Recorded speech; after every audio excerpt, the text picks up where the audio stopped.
Welcome to the Multiply Your Success podcast, where each week we help growth-minded entrepreneurs and franchise leaders take the next step in their expansion journey. I'm your host, Tom Dufour, CEO of Big Sky Franchise Team, and as we open today, I'm going to talk about this idea called strategic narrative. And if that phrase is new to you, well, you're not alone. Before actually recording this episode with our guest, I'd never heard the phrase before, and candidly, hearing it, I had no idea. It was just a best guess to know what it actually meant. And if you're in the same boat with me, then you're going to love today's episode in which we unpack this idea of strategic narrative and how it can help catapult your brand and your marketplace position. Our guest today is Guillaume Wiatr, and he is the author of Strategic Narrative, a simple method that business leaders can use to make everyone understand their business, get behind it, and believe in it. His company, MetaHelm, guides CEOs, founders, and business owners to align teams and accelerate innovation adoption. He's a former big firm strategy consultant. Guillaume has founded 4 companies. He's sought after by senior executives of companies like Alaska Airlines, the Gates Foundation, Generations for Peace, AIG, L'Oreal, Spencer Stuart, Gap, Google, Microsoft, and the U.S. and French governments. Needless to say, he's fantastic. You're going to love this interview, so let's go ahead and jump into my interview with Guillaume Wiatr. Well, my name is Guillaume Wiatr, and I'm the principal and founder of MetaHelm. MetaHelm is a strategy consulting firm based in Seattle. You can hear from my accent that I'm not from the United States originally. I'm from France. I'm from Normandy, in fact. Okay. Wonderful. Wonderful. Well, thank you for being here. I'm so grateful. And, one of the things I really wanted to just kind of jump into right away is a lot of really geared toward what you do. You have a book out called Strategic Narrative. And I would just like to talk about this concept of strategic narrative. It's new to me. I've never really heard about it. And so I'd love for you to share and give a little overview. Have you, Tom, so I'll start with the question. Have you ever heard a business person say, we have to have our story straight. We have to tell our story, something like that? Yes, of course. Okay. So it's a pretty common, thing to say in the business world. And that's something I started saying myself, maybe 10, 15 years ago.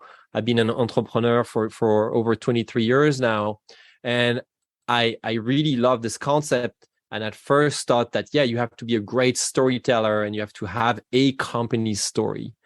And I even made this my job to help other entrepreneurs come up with their story, until I realized that actually there is a big misunderstanding behind this concept. Few people really understand it. We think it's cool. There is a lot of buzz around it.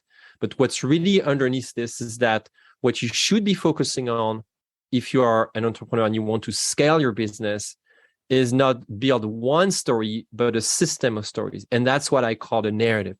I make a difference between a story and a narrative. And most people, kind of use it interchangeably in their daily speak. But there are significant differences between a story and a narrative. So a narrative is a system of stories. And if you design that system intentionally, and if you're really careful, what it does for you is that you open up people's mind to join you on new opportunities. I like to say that people will buy a story. They'll be happy to buy a story, but they will almost die for a narrative. And when you hear the narrative about society, about economy, the narrative about artificial intelligence, the narrative about retail. I mean, I'm just giving examples here. You kind of hear this, like it's the general tone and the general message for a specific topic. And few entrepreneurs know that they are actually in charge of building that same overall message and conversation about their business. So it's different than just saying, hey, we have a story, right? A story maybe is like, where do we come from? And what product do we have? No, a narrative is that system, carefully designed system that takes your business to the next level. Well, that's really interesting. And, it makes me think a little bit about this idea that's been popular. You talked about some story ideas like a story brand, for example, and some of these other programs. How is that maybe similar or the same to what you're describing here. It sounds like the story is just a part of a narrative, which is a multi-story. I don't even know. Narrative, I guess, is your. Yeah, it's a right? multi-story. Sure. Let's call it a system. It's a multi-story system. So great. So yeah, story brands, very popular, awesome concept and book by Donald Miller that I have, studied and tried to implement. And that type of approach is great if you have a business that is well established, that is in a category that is probably already defined. You're not really so much into disrupting a market and a great innovator, but you're doing something that requires marketing, heavy emphasis on marketing. But what this approach doesn't cover is something that helps businesses that are about adaptation in an industry, that are into adaptive things, that are into disrupting, into really high gear innovation, and that not only just cater to their customers but also caters to a team that they need to mobilize, a set of investors, a community that they need to bring in to be successful, and obviously the founder. Yeah. Well, so on your website, in preparation for this, you have this little video that I didn't get a chance to watch the whole thing all the way through, but I was fascinated by the first few minutes of kind of this idea of the story and the narrative, and really alignment that you talk about, and alignment with your company team. You were using these arrows as kind of alignment and showing what it kind of looks like. So would you mind talking about how what alignment is, why it's critical, what that means, and how I'm assuming the strategic narrative helps create that alignment? Yeah, that's the purpose of a strategic narrative, is to mobilize people in a way that helps them go the same direction. And when I say people, you may just shrink it to just your team. No, I mean everyone. People means your team, your customers, your partners, your whole ecosystem.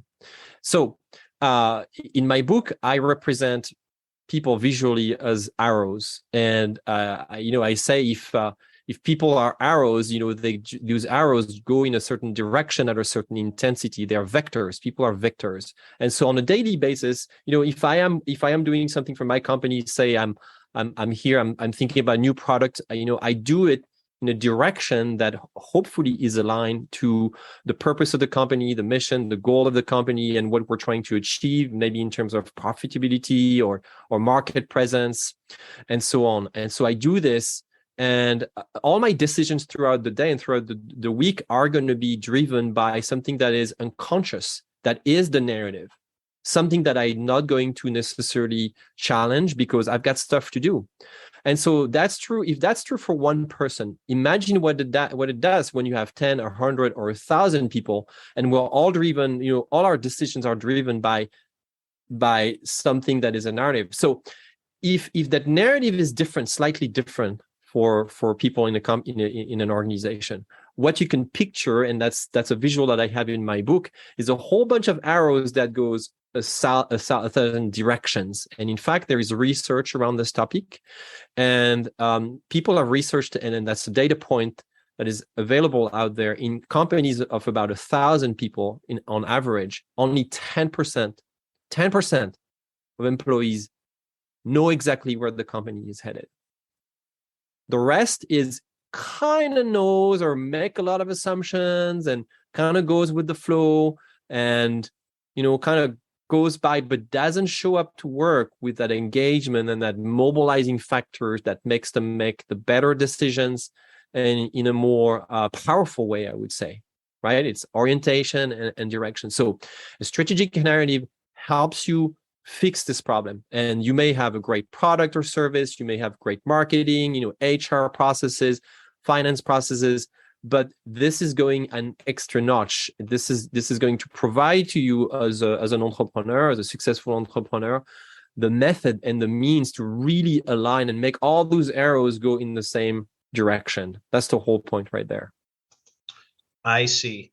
Interesting. And you were talking about, I'm just playing out in my mind, if 10% of your team on average, roughly, know the general direction, right? They know that narrative. They're able to communicate it. They understand it.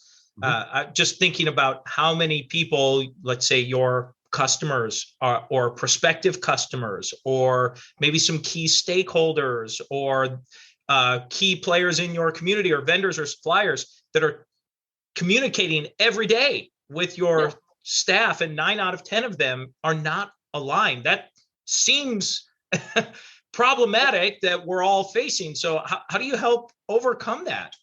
Well, I look at this as a 360 degrees approach. Again, this is a departure from traditional business storytelling, which is more linear. A story has a beginning, a middle, and an end. And my approach is 360 degrees, and it has a narrative has a beginning, a middle, but no end. And that's by design. That's on purpose. So first of all, you have to be in that mindset. That's the first step. Then I come in with a view that represents your system of stories and your ecosystem into 4 areas. The first one is you. The second one is your community. The third one is your team, and the fourth one is your customer. And what we want to do in this context, I call this the strategic narrative canvas, is define what are the key stories that are going to help people really make sense of what your company wants to do. So I'll give you an example. Let's say, and that's a client of mine who's really innovative, and they constantly build new features to their product. They constantly launch new products. They're in the technology space, and when it comes to launching those new products, what they do is that they build a product story, which means that they are going to assume that the product exists already, and they're going to collaboratively write together the press release for when the product comes out, right? And then they're going to take that document. So it's by design a very short document, 1 to 2 pages. And the say, I didn't have time to write a shorter letter. 2 pages, a 2 pages document to describe a product is a little bit of a challenge, can be a little bit of a challenge.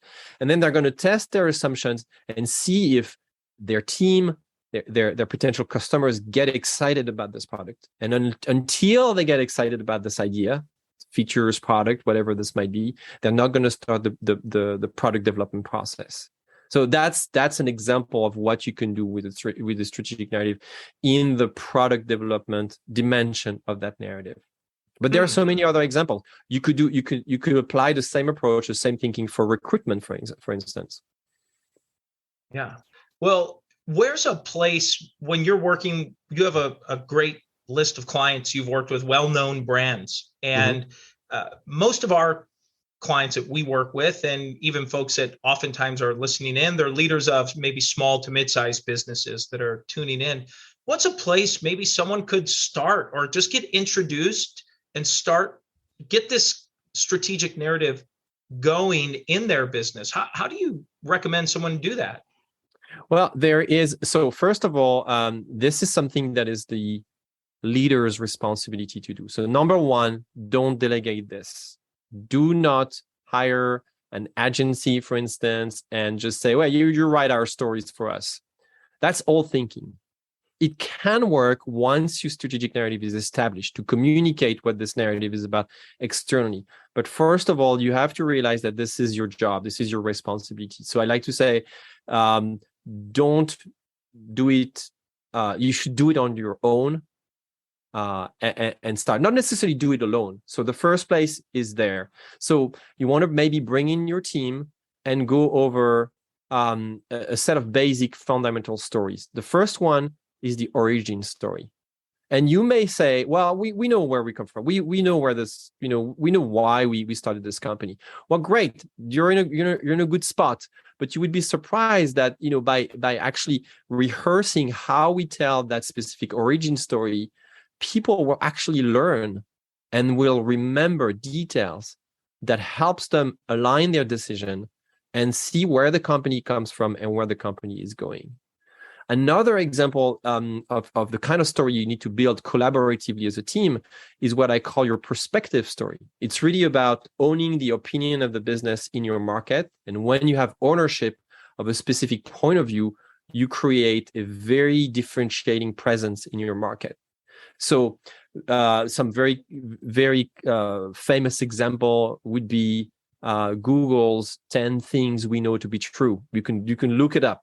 It's one page on Google's website that tells in 10 short paragraph what the perspective of the company is. So if you don't have something like this, I highly recommend that you start sitting down and jotting down maybe what are the 10 things you know to be true, and maybe come up with your own manifesto or your own set of beliefs.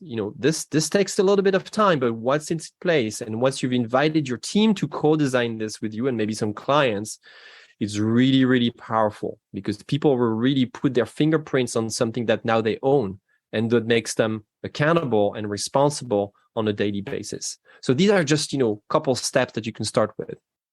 Yeah, this is brilliant. And just thinking of an organization, it literally just draws a line in the sand to say, we are standing for something. And that something probably already exists in some way, shape, or form at the organization.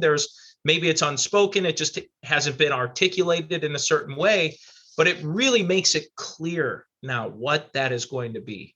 Yeah, it makes it clear. And Tom, many people, will assume that what I'm talking about is building a product. They'll think, oh yeah, okay, we'll write our origin story or write our perspective story, and once we have that, we're done. We can move on, and we'll post that on our website, and that's it.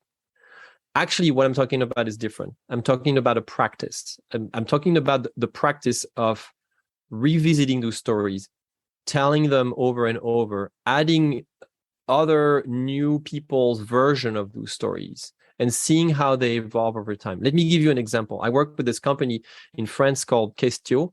It's a mid-sized company, and they do they're into business development, and it's about 10 or 12 years old now. And I work with the founder. I've been working with the founder for a few years, and we redid that exercise of the origin story not very long ago. Actually, a year plus ago, we did it, and he had not realized, and he did uncover a specific defining moment in his background, in his history, that actually completely reset the whole strategy of the organization. And as a result, they grew over 50% in 2021. He completely repositioned the company because he had realized that he forgot an essential element for why they exist, really. And that thing in particular was the moment when him, as a young salesperson in his early 20s, he was selling consumer goods to retail chains. He realized that he didn't get the proper training and proper coaching.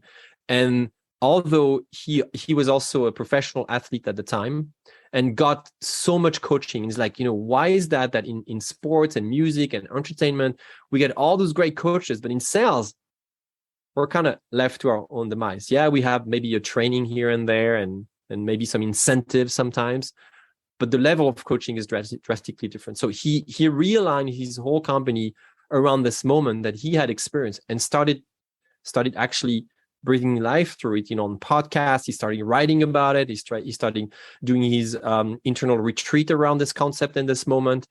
And that was a huge click and aha moment for people. So they started to really understand why this company existed, why it was to help many other folks that probably experienced the same imbalance in their job as a salesperson. So that's a great example. And I appreciate you sharing that. Well, Guillaume, what I'd love to do at this point here is take a few minutes and transition to ask the same questions we ask every guest when they come onto the show. And the first question is, have you had a miss or two in your career and something you've learned from it? Yeah, I think one of my misses is not to have invested financially early enough in my career. And being so, I'm a passionate, curious, diehard entrepreneur, being so focused on my product and developing it and not building wealth for the future early enough. Just believing too soon that, I had the best magical thing in my hand and that it would work, by itself. So that's one of them. Yeah, great. Well, how about on the other side? Let's talk about a make or two and something you'd like to highlight. Well, one of the big one for me is the international presence and reach that I have. And that's due to the fact that I immigrated here in the United States in 2008, in the middle of the Great Recession. I had to completely reinvent myself.